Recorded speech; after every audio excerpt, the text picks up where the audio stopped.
guys. Injuries from the game. Devo Samuel has a hamstring. He'll be day-to-day. Greenlaw has a calf day-to-day. Juszczyk broke his finger, has surgery today. Most likely won't be available this week. Should get him after the bye. And that's it. Go ahead.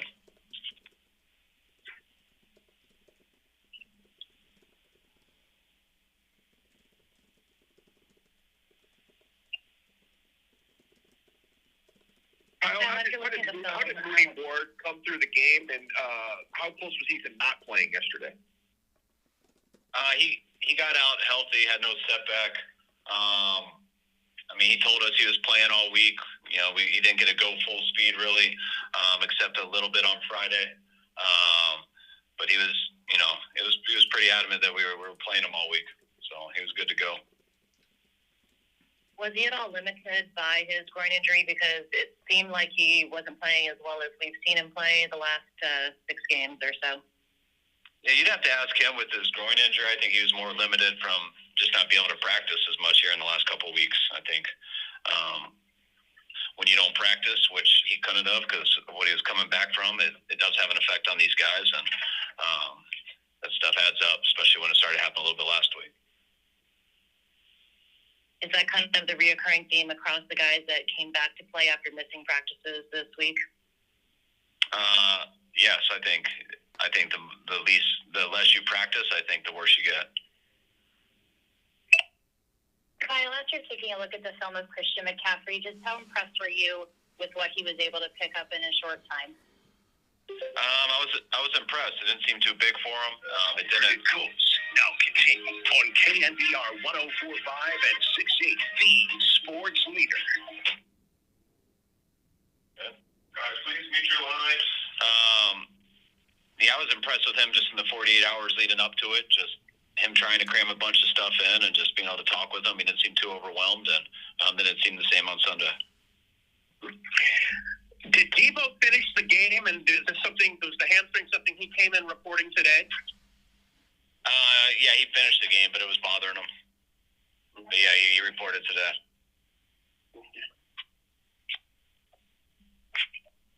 Kyle, where's Eric Armstead at right now in his recovery? And along those lines, how much is that interior defensive line missing him currently?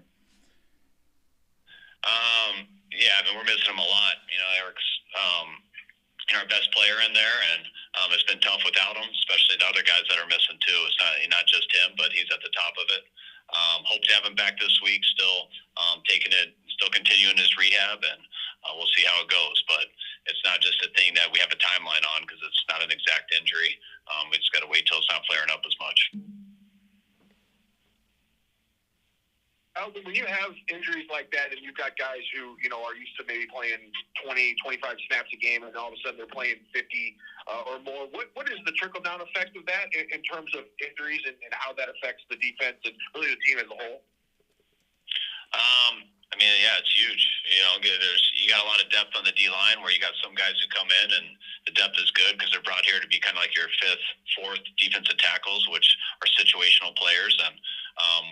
And we're down to that with those guys as starters now. So it's nothing against those guys. It just makes them harder to perform at the level we need them to.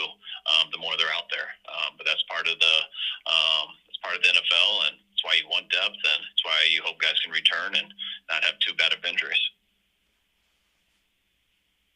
Al, have you guys made a decision on what you're going to do with Jason Verrett? No, we haven't. Do you have to have that done by tomorrow? No, but Wednesday. Wednesday, okay. How is he coming along? How's he looking? He looked better last week. Got more reps last week and took a step in the right direction. Steve Spagnuolo throws a bunch at you defensively. Just from a blitz standpoint, how do you think you guys held up front? And then how did Trent Williams and Mike McClunchy come out injury-wise? They came out fine injury-wise. I think at the beginning we held up pretty good up front, especially the way we handled 95 on the inside. I think when the game got a little bit out of hand towards the end, I thought we struggled when we became one-dimensional, and those guys teed off a little bit more on the edge.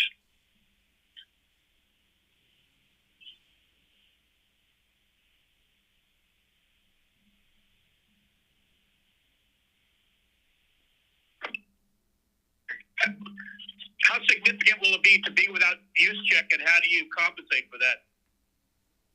I mean, missing any of our guys is tough. You know, we got a number of tight ends on our roster who we try to cross-train at that position. So, you know, whether it's Ross or sometimes it's Kittle, you know, we got Croft, we got Charlie. So we use all those guys pretty similar.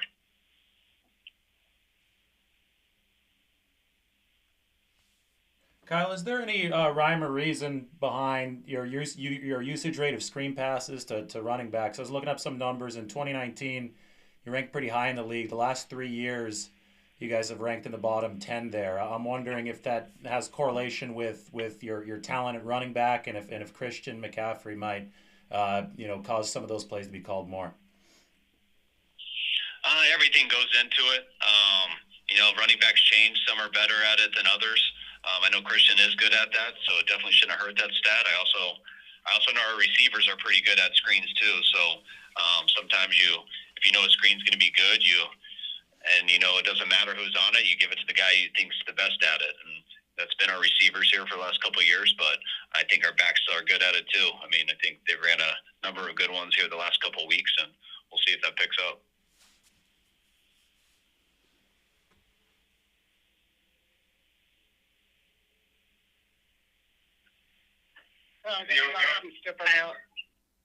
That was obviously a step up in class with the Chiefs and their offense relative to other offenses you had faced this year. But I guess how surprising or disappointing was it that the defense didn't hold up better?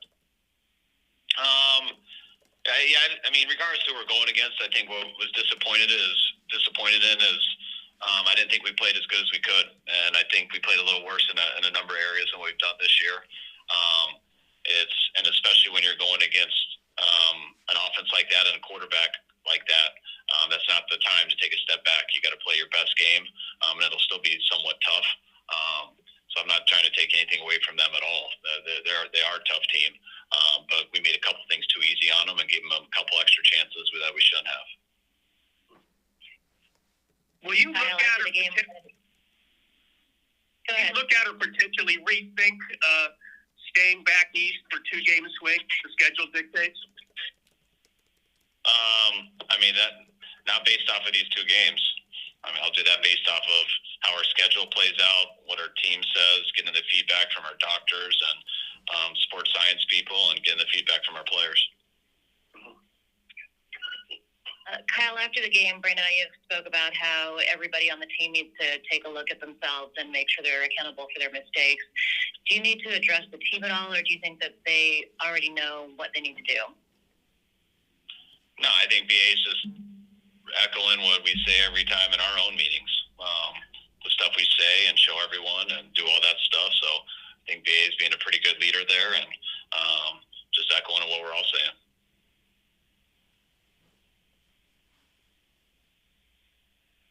Anything else, guys? All right, appreciate it. Kyle, do you talk to, I mean, NFL so week to week. I mean, you have a game like that, you're 3-4, and everything seems, you know, like it's going south. Do you talk about, hey, guys, we're, you know, right in the playoff mix, or is it like week 7 a bit too early to talk about, you know, where you are in relation to other teams and how everything's kind of out in front of you? And when you have a tough loss like that, you know, we got guys who work extremely hard and guys who care a lot. So you guys come in here, you hold everyone accountable, you point out the stuff, and sometimes, you know, it'll be a little easier tomorrow, I think. You know, 24 hours removed, guys are a little bit more emotional. But I also know how big of a game we got coming forward, and I know that everything that we do want is still in front of us. And so sometimes I don't think it hurts to remind those guys. I don't get into records or things like that, but I know that we always have one goal every year, and I know that'll never change, but our number one goal is always to be the last team standing. And in order for that to happen, you have to get in the tournament, and the best way to get in the tournament is to win your division. So regardless of what our record is, I want our guys to always focus on trying to get into that tournament, and the easiest way to do it is win our division, and I can see how we can do that. Now, that doesn't matter with records, it doesn't matter with who's ahead of us, it matters with how good we play, and that's what we got to focus on, is getting as good as we possibly can and playing to our full potential, and if we do, then I think we have every opportunity still in front of us, but it's not about just having those opportunities.